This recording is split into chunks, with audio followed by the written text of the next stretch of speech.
నాకు ఎవరి మీద కోపం రావట్లేదు, బాధ ఒకటే వేస్తుంది.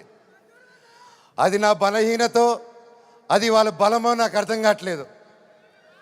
ఎన్ని జన్మలైనా ఈ జన్మకు మాత్రం నా కట్టగాలేంత వరకు నేను మోహన్ బాబు గారి అబ్బాయినే, అది ఎవరు మార్చలేరు.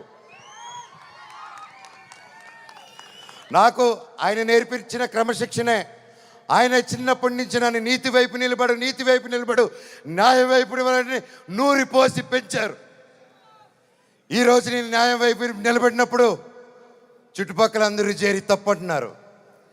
నేను మీ పక్క నిలబడినా, న్యాయం పక్క నిలబడినా అనేది ఆ బ్యాటిల్ ప్రతిరోజు. కానీ ఏదేమైనా, ఎన్ని జన్మలు ఎత్తినా మీరే నా దేవుడు, మీరే నా తల్లి, మీరే నా తండ్రి. మీకు ఎప్పుడు నేను బిడ్డనే. మీ దేవుళ్ళు ఎప్పుడు మా అందరికి ఉండాలని కోరుకుంటున్నాను.